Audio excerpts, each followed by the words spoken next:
ওম শান্তি 21-10-2024 প্রাতঃমুরলি ওম শান্তি বাপদাদা মধুবন।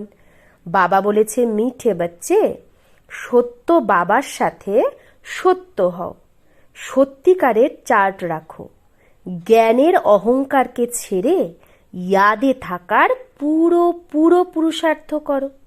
তো বাবা বলেছে, বাবা যেরকম সত্য সচ্চা, তাহলে বাবার সাথে সচ্চা হও, সচ্চাইয়ের চার্ট রাখো। আর আমি খুব জ্ঞানী, এইসব জ্ঞানের অহংকার ছাড়ো, ছেড়ে ইয়াদে থাকার পুরা পুরা পুরুষার্থ করো, যে সারাদিনে আমি কতটা বাবার ইয়াদে থাকছি। প্রশ্ন, মহাবীর বাচ্চার মুখ্য নিশানি কি হবে? যে মহাবীর বাচ্চা, তার মুখ্য লক্ষণ কি হবে? উত্তর, মহাবীর বাচ্চা সে যার বুদ্ধিতে নিরন্তর বাবার ইয়াদ থাকবে। তাহলে কি করে বুঝবো কেউ মহাবীর বাচ্চা? যার বুদ্ধিতে নিরন্তর বাবার ইয়াদ থাকবে। মহাবীর মানে শক্তিমান।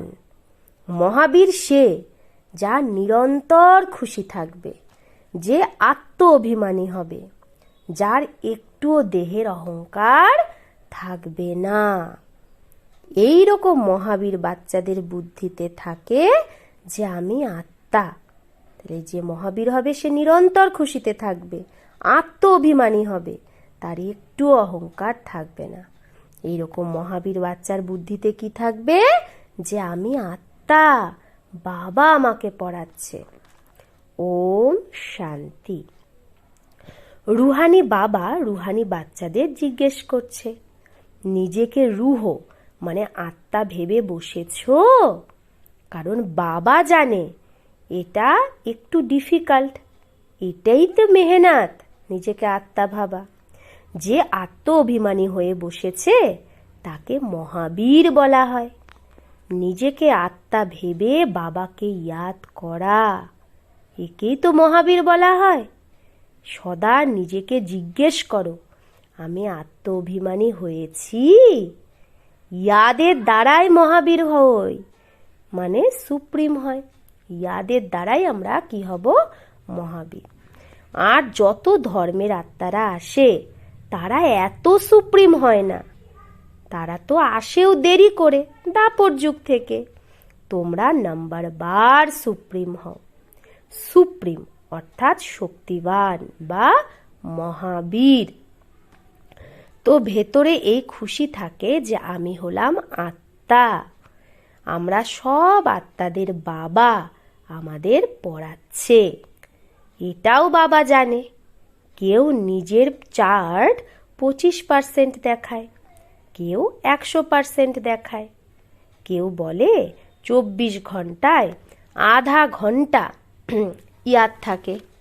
তাহলে কত পার্সেন্ট হলো? কেউ বলে, বাবা সারাদিনে 24 ঘন্টার মধ্যে আমার আধ ঘন্টা ইয়াদ থাকে তোমার, তাহলে সারাদিনে কত পার্সেন্ট তুমি ইয়াদ করলে? নিজেকে খুব সামলে রাখতে হয়, ধীরে ধীরে মহাবীর হতে হবে, অর্থাৎ ইয়াদের চার্ট বাড়াতে হবে। ঝট করে তো কেউ হয় না, মেহনত আছে না। যারা ব্রহ্মজ্ঞানী তত্ত্বজ্ঞানী হয় তারা এরকম ভেবো না যে তারা নিজেকে আত্মা ভাবে, তারা নিজেকে আত্মা ভাবে না, তারা তো ব্রহ্ম ঘরটাকেই পরমাত্মা ভাবে আর নিজেকে বলে অহম ব্রহ্মাস্মি। এখন ঘরের সাথে থোড়েই যোগ লাগানো যায়, যোগ তো পরমাত্মার সাথে লাগাতে হবে। এখন তোমরা বাচ্চারা নিজেকে আত্মা ভাবো। ইয়ে আপনার চার্ট দেখনা হে, এটা নিজের চার্ট দেখতে হবে। 24 ঘন্টায় আমি কত সময় নিজেকে আত্মা ভাবি। এখন তোমরা বাচ্চারা জানো আমরা ঈশ্বরীয় সার্ভিসে আছি, অন গডলি সার্ভিস। এটাই সবাইকে বলতে হবে যে বাবা শুধু বলে মন মনা ভব, অর্থাৎ নিজেকে আত্মা ভেবে আমাকে ইয়াদ করো। এটা হলো তোমাদের সার্ভিস। তো আমাদের সার্ভিস কি? সবাইকে মন মনা ভবের মন্ত্র দেওয়া, যে নিজেকে আত্মা ভেবে বাবাকে ইয়াদ করো। যত তোমরা সার্ভিস করবে তত ফল পাবে।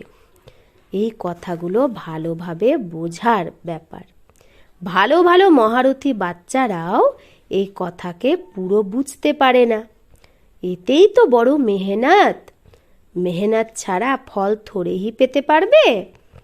বাবা দেখে কেউ চার্ট বানিয়ে পাঠায়, আর কারোর কাছ থেকে তো চার্ট আসেই না, বাবার কাছে পৌঁছাই না। জ্ঞানের অহংকার আছে তার, ইয়াদে বসার মেহনত বাবার কাছে পৌঁছাই না। বাবা বোঝায় মূল কথা তো হলো ইয়াদের।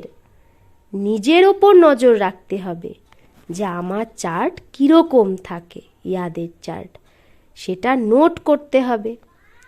কেউ বলে চার্ট লেখার টাইম নেই। মূল কথা তো বাবা বলে নিজেকে আত্মা ভেবে আলফকে ইয়াদ করো।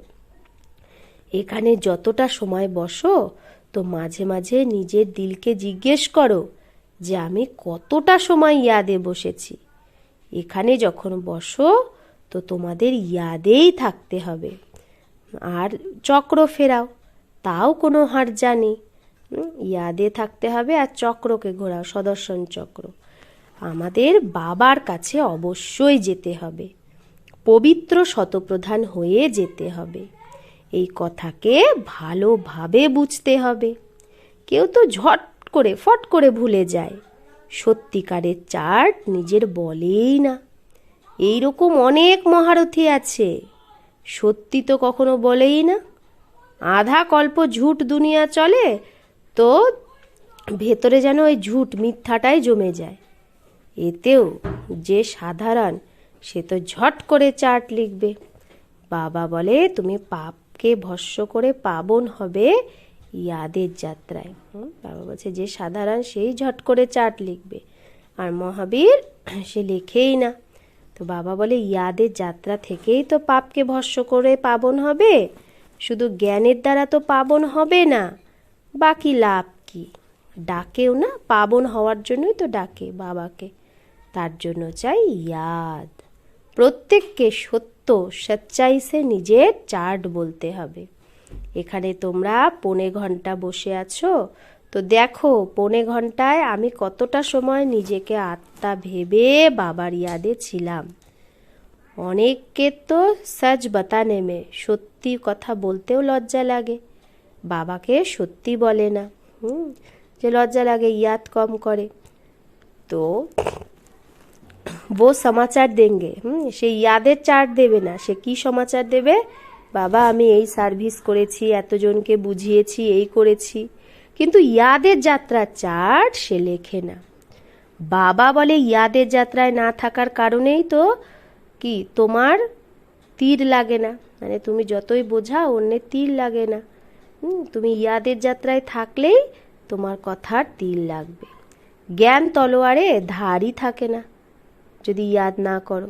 জ্ঞান তো শোনায়, বাকি যোগের তীর লেগে যাক সেটা বড় মুশকিল। বাবা তো বলে 1.25 ঘন্টায় 5 মিনিটও ইয়াদের যাত্রায় বসে না। এরকম বাচ্চাও আছে যে এই যে 1.25 ঘন্টা যে মুরলি হয় সেই সময় 5 মিনিটও ইয়াদের যাত্রায় বসতে পারে না। তো বুঝতেই পারে না কিভাবে নিজেকে আত্মা ভেবে বাবাকে ইয়াদ করবে। কেউ তো বলে আমি নিরন্তর ইয়াদে থাকি। বাবা বলে এরকম অবস্থা তো এখন হবেই না নিরন্তর ইয়াদ। যদি নিরন্তরই ইয়াদ করো তাহলে তো কর্মাতীত অবস্থা হয়ে যাবে, তোমার জ্ঞানের পরাকাষ্ঠা হয়ে যাবে। একটুও কাউকে বোঝালে অনেক তীর লেগে যাবে তুমি যদি অল টাইম ইয়াদে থাকো। মেহনত না, বিশ্বের মালিক কেউ এমনি থরেই হতে পারবে? মায়া তোমাদের বুদ্ধির যোগ কোথা থেকে কোথায় নিয়ে যায়। মিত্র সম্বন্ধী আদি ইয়াদ আসতে থাকে। বাবার থেকে বুদ্ধিযোগ মিত্র সম্বন্ধী আদির কাছে চলে যায়। কিসকো বিলায়েত জানা হোগা, কারো যদি বিদেশে যেতে হয় তো সব মিত্র সম্বন্ধী স্টিমার, এরোপ্লেন আদি এগুলোই ইয়াদ আসতে থাকবে। বিদেশে যাওয়ার যে প্র্যাকটিক্যাল ইচ্ছা সেটা তাকে আকর্ষণ করতে থাকবে। বুদ্ধির যোগ বিলকুল টুট যাতা হয়, তখন বাবার ইয়াদ থাকবে, তখন ওই মিত্র সম্বন্ধী স্টিমার, এরোপ্লেন আদি এগুলোরই ইয়াদ থাকবে। তো বাবা বলছে আর কোনো দিকে যেন বুদ্ধি না যায়, এতে বড় মেহনত। শুধু এক বাবারই যেন ইয়াদ থাকে, এই দেহটাও যেন ইয়াদ না আসে। তো এই অবস্থা তোমাদের লাস্টে হবে। দিন প্রতিদিন যত ইয়াদের যাত্রাকে বাড়াতে থাকবে তাতে তোমারই কল্যাণ হবে। যত ইয়াদে থাকবে তত তোমার কামাই হবে। যদি শরীর ছুটে যায় তাহলে তো এই কামাইটা আর করতে পারবে না। কেন? কারণ তখন আবার জন্ম নিতে হবে, তো বড় হবে, তো ইয়াদ তো করতে পারবে না না ছোটবেলায়। তো जाकर छोटा बच्चा बनेंगे, ছোট বাচ্চা হবে আবার শরীর ছাড়লে, তো কামাই क्या कर सकेंगे, তখন ইয়াদ তো করতে পারবে না, তাহলে কামাইও হবে না। তাই এই শরীরেই আমাদের কামাইটা করে নিতে হবে। भले आत्मा সেই সংস্কারটা নিয়ে যাবে, কিন্তু টিচার তো चाहिए না जो फिर স্মৃতি দিলায়। তো বাবা তো চায় না যে বাবা টিচার হয়ে স্মৃতি দেবে, তাহলে সেটার জন্য তো তাকে বড় হতে হবে একটু, কিন্তু সেই সময় তো নেই। বাবাও স্মৃতি দেয় না, বাবাকে ইয়াদ করো। এটা তোমরা ছাড়া আর কেউ জানেই না যে বাবার ইয়াদেই আমরা পাবন হব। মানুষ তো গঙ্গা স্নানকেই উঁচু মানে, তাই গঙ্গা স্নানই করতে থাকে। বাবা তো এই সব কথার অনুভবী। কোন বাবা? ব্রহ্মা বাবা। ব্রহ্মা বাবা এগুলো সবই করেছে না ভক্তির। তো সে তো অনেক গুরু করেছে। মানুষ স্নান করতে যায় সেই নদীতে। এখানে তোমাদের স্নান হয় ইয়াদের যাত্রায়। বাবার ইয়াদের দ্বারাই তোমরা আত্মাকে পাবন বানাতে পারো। বাবার ইয়াদ ছাড়া আত্মা পাবন হবে না। এর নামই হলো যোগ, অর্থাৎ ইয়াদের যাত্রা। জ্ঞানকে স্নান ভেবো না, যোগের স্নান। আজকে বাবা বলল কি জ্ঞানের স্নান না, যোগের স্নান। জ্ঞান তো পড়া, আর যোগ হলো স্নান, যার দ্বারা পাপ কাটে। তো জ্ঞান আর যোগ দুটো আলাদা জিনিস। ইয়াদের দ্বারাই জন্ম জন্মান্তরের পাপ ভস্য হয়। বাবা বলে এই ইয়াদের যাত্রার দ্বারাই তোমরা পাবন হয়ে শতপ্রধান হয়ে যাবে। বাবা তো খুব ভালোভাবে বোঝায়, মিঠে মিঠে বাচ্চো, এই কথাগুলোকে ভালোভাবে বোঝো, এটা ভুলো না। ইয়াদের যাত্রা দ্বারাই জন্ম জন্মান্তরের পাপ কাটবে। বাকি জ্ঞানটা হলো কামাই। ইয়াদ আর পড়া দুটো আলাদা জিনিস। জ্ঞান আর বিজ্ঞান। জ্ঞান মানে জ্ঞান, বিজ্ঞান মানে যোগ। জ্ঞান মানে পড়া, বিজ্ঞান মানে যোগ অথবা ইয়াদ। তো কাকে তুমি উঁচুতে রাখবে, আগে রাখবে জ্ঞান না যোগকে? তো ইয়াদের যাত্রা অনেক বড়, এতেই তো মেহনত। স্বর্গে তো সবাই আসবে, মানে যারা জ্ঞান পাচ্ছে তারা তো যাবে সবাই স্বর্গে। সত্যযুগ হলো স্বর্গ, ত্রেতা হলো সেমি স্বর্গ। সেখানে তো এই পড়া অনুসারেই গিয়ে বিরাজমান হবে। বাকি মুখ্য হলো যোগের কথা। প্রদর্শনী বা মিউজিয়াম আদিতেও তোমরা জ্ঞান বোঝাও, যোগ থোড়েই বোঝাতে পারবে। শুধু এতটা বলতে পারবে যে নিজেকে আত্মা ভেবে বাবাকে ইয়াদ করো। বাকি জ্ঞান তো অনেক দাও। বাবা বলে প্রথমে প্রথমে এটাই বলো যে নিজেকে আত্মা ভেবে বাবাকে ইয়াদ করো। এই জ্ঞান দেওয়ার জন্যই তোমরা এত চিত্র আদি বানাও। যোগের জন্য কোনো চিত্রের দরকার নেই, চিত্র সব জ্ঞানের বোঝানোর জন্য। নিজেকে আত্মা ভাবলেই দেহের অহংকার একদম চলে যায়। জ্ঞানে তো নিশ্চয়ই মুখ চাই বর্ণনা করার জন্য। যোগের তো একটাই কথা, নিজেকে আত্মা ভেবে বাবাকে ইয়াদ করতে হবে। পড়াতে তো দেহের দরকার আছে না, হ্যাঁ, যোগে তো নিজেকে আত্মা ভেবে। তো ইয়াদের জন্য তো দেহের দরকার নেই, পড়ার জন্য দেহের দরকার, মুখ লাগে। শরীর ছাড়া কি করে পড়বে বা পড়াবে? পতিত পাবন বাবা, তাহলে তার সাথে যোগ লাগাতে হবে না। কিন্তু কেউ জানেই না এটা। বাবা নিজে এসে শেখায়, মানুষ মানুষকে কখনো এটা শেখাতে পারে না। বাবাই বলে আমাকে ইয়াদ করো। একে বলা হয় পরমাত্মার জ্ঞান। পরমাত্মাই জ্ঞানের সাগর। এটা বড় বোঝার ব্যাপার। সবাইকে এটাই বলো যে বেহদের বাবাকে ইয়াদ করো। সেই বাবা নতুন দুনিয়া স্থাপন করে। মানুষ ভাবেই না যে নতুন দুনিয়া স্থাপন হবে, এটা মানুষ বুঝতেই পারছে না। যে নতুন দুনিয়া স্থাপন হবে তার জন্য ভগবানকে ইয়াদ করা উচিত। ধ্যানেও নেই তো খেয়াল কি করবে? এটা ধ্যানও যায় না মানুষের যে এরকম একটা নতুন দুনিয়া স্থাপন হতে যাচ্ছে। এটাও তোমরাই জানো, পরম পিতা পরমাত্মা শিব ভগবান একজনই। বলেও ব্রহ্মা দেবতায় নম, তারপরে লাস্টে বলে শিব পরমাত্মায় নম। সেই বাবা হলো উঁচু থেকে উঁচু, কিন্তু সে কে এটাও বোঝে না।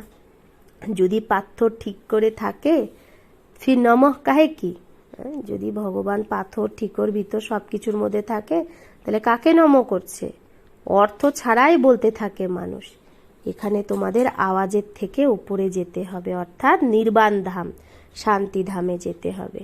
শান্তিধাম সুখধাম বলা হয়, সেটা হলো স্বর্গধাম। নরককে ধাম বলা যায় না। অক্ষর খুব সহজ। ক্রাইস্টের ধর্ম কতদিন চলে এটাও মানুষ কিছুই জানে না। বলে ক্রাইস্টের থেকে 3000 বছর আগে প্যারাডাইস ছিল, অর্থাৎ দেবী দেবতার রাজ্য ছিল। তাহলে খ্রিস্টানদের কত বছর হলো? 2000 বছর। তাহলে 2 আর 3 5000 বছর। তাহলে এখন আবার দেবতা ধর্ম হওয়া উচিত না? মানুষের বুদ্ধিতে কিচ্ছু কাজ করে না। বুদ্ধি ড্রামার রহস্যকে না জানার কারণে কত প্ল্যান বানাতে থাকে। এই কথাগুলো বড়ি অবস্থাওয়ালি বুড়ি মাতায়, যাদের বুড়ি মাতা তারা তো বুঝতেই পারে না। বাবা বোঝায় এখন তো তোমাদের সবারই বানপ্রস্থ অবস্থা, বাণী থেকে পরে যেতে হবে, মানে উপরে। মানুষ বলে নির্বাণ ধাম গেছে কেউ মারা গেলে, কিন্তু কেউ যায় না। পুনর্জন্ম তো তাও এখানেই নেয়, বাপিস কেউ যায় না। বানপ্রস্থে যাওয়ার জন্য গুরুর সঙ্গ করে। অনেক বানপ্রস্থ আশ্রম আছে, মাতারাও অনেক থাকে, সেখানেও তোমরা সার্ভিস করতে পারো। বানপ্রস্থের অর্থ কি তোমাদের বাবা বসে বোঝায়। এখন তোমরা সবাই বানপ্রস্থী, সারা দুনিয়াটাই বানপ্রস্থী, মানে সবাইকে বাণী থেকে উপরে যেতে হবে না। যত মানুষকে দেখছো সবাই বানপ্রস্থী, সবার সদ্গতি দাতা এক সদ্গুরু। সবাইকে যেতেই হবে। যে ভালোভাবে পুরুষার্থ করে সে উঁচু পথ পাবে। একে বলা হয় কয়ামত কা সময়, মানে বিনাশের সময়। কয়ামতের অর্থকে তো মানুষ বোঝেই না। তোমাদের বাচ্চাদের মধ্যেও নাম্বার বার বোঝে। খুব উঁচু লক্ষ্য এটা। সবাইকে বোঝাতে হবে যে এখন আমাদের ঘরে যেতে হবে, আত্মাদের বাণী থেকে ওপরে যেতে হবে, তারপরে আবার পার্ট রিপিট হবে। কিন্তু বাবাকে ইয়াদ করতে করতে গেলে উঁচু পথ পাবে। দৈবী গুণও ধারণ করতে হবে। কেউ যদি খারাপ কাজ, চুরি আদি এগুলো করে, এটা করা উচিত না। বাবা বলছে কোনো খারাপ কাজ, চুরি আদি করা উচিত না। তোমরা পূর্ণ আত্মা হবেই যোগের দ্বারা, জ্ঞানের দ্বারা না। আত্মা পবিত্র চাই। শান্তিধামে পবিত্র আত্মারাই যেতে পারে, সব আত্মারাই সেখানে থাকে। এখন শান্তিধাম থেকে সবাই নিচে নামছে আত্মারা। এখন বাকি যে আত্মারা আছে শান্তিধামে তারাও এখানে আসতে থাকবে। তোমাদের বাচ্চাদের খুব ইয়াদের যাত্রায় থাকতে হবে। এখানে তোমরা ভালো মদত পাও, মধুবনে একে অপরের বল পাও না, সবাই ইয়াদ করছে, সে ভাইব্রেশনের শক্তি পাওয়া যায়। তোমরা অল্প বাচ্চাদেরই তাকাত কাজ করে। বাবা বলছে তোমরা এখানে অল্প বাচ্চা, কিন্তু তোমাদের এই শক্তিটাই কাজ করে। গোবর্ধন পাহাড় দেখায় না যে আঙ্গুলে উঠিয়েছে, তোমরা গোপ গোপী না। সত্যযুগী দেবী দেবতাদের গোপ গোপী বলা হয় না, আঙ্গুলি তুম দেতে হো।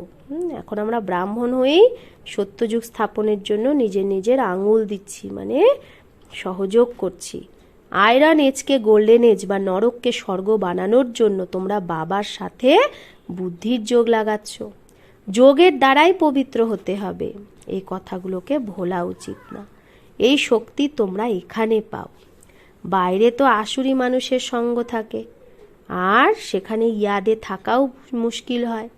এতটা অডল সেখানে তোমরা থাকতে পারো না। বাইরে সংগঠন চাই না, এখানে সবাই একরস একসাথে বসে তো মদত পায়। এখানে ধান্দা আদি কিচ্ছু থাকে না মধুবনে। বুদ্ধি কোথায় যাবে? বাইরে থাকলে ধান্দা ঘর আদি অবশ্যই আকর্ষণ করে। এখানে তো কিচ্ছু নেই, মধুবনে ধান্দা আদি কিচ্ছু নেই। এখানের বায়ুমণ্ডল ভালো, শুদ্ধ থাকে। ড্রামা অনুসারে কত দূর পাহাড়ে গিয়ে তোমরা বসো, ইয়াদগারও সামনে অ্যাকিউরেট দাঁড়িয়ে আছে।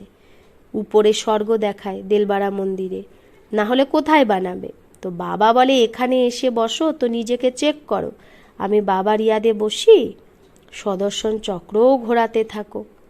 अच्छा, मीठे मीठे सिकिलधे बच्चों प्रति माता पिता बाप दादा का याद प्यार और गुड मॉर्निंग।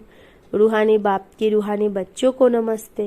हम रूहानी बच्चों की रूहानी माता पिता बाप दादा को याद प्यार गुड मॉर्निंग और नमस्ते नमस्ते नमस्ते। शुक्रिया बाबा, आपको लाख लाख शुक्रिया।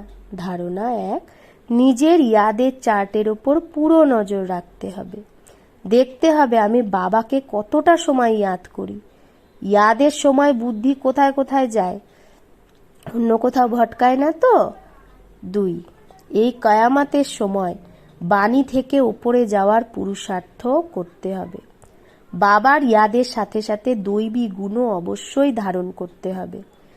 কোনো খারাপ কাজ, চুরি আদি করা যাবে না। বরদান, ব্যর্থ বা ডিস্টার্ব করার মতো बोल থেকে মুক্ত হয়ে ডবল লাইট অব্যক্ত ফরিস্তা ভাবো। ব্যর্থ কথা বা ডিস্টার্ব করার মতো কথা থেকে মুক্ত হয়ে ডবল লাইট অব্যক্ত ফরিস্তা ভাবো। অব্যক্ত ফরিস্তা যদি হতে চাও তো ব্যর্থ বল, যেটা কারো ভালো লাগে না, সেটাকে সদাকালের জন্য সমাপ্ত করো। বাত হতি হে দো শব্দ কি, হ্যাঁ, কথা তো হয় দুটো শব্দের, কিন্তু তাকে লম্বা করে বলতে থাকা, এটাই ব্যর্থ। 2-4 শব্দের কাজ যদি হতে পারে তাহলে 12টা-15টা শব্দের দরকার হয় না। হ্যাঁ, তুমি 2-4 শব্দে কথাটাকে শেষ করো। কম বলো, ধীরে বলো, এই স্লোগান গলার মধ্যে পড়ে থাকো। ব্যর্থ বা ডিস্টার্ব করার মতো কথা থেকে মুক্ত হও, তাহলে অব্যক্ত ফরিস্তা হতে খুব মদত পাবে তুমি। স্লোগান, যে নিজেকে পরমাত্ম ভালোবাসার পিছনে কুরবান করে সফলতা তার গলার মালা হয়ে যায়। যে নিজেকে পরমাত্ম ভালোবাসার পিছনে কুরবান করে সে সফলতা পায়, তার গলার মালা হয়ে যায়, সব কিছুতে সফলতা পায়। তা বাবার ভালোবাসার প্রতি এখন কুরবান হতে হবে। আচ্ছা, ওম শান্তি।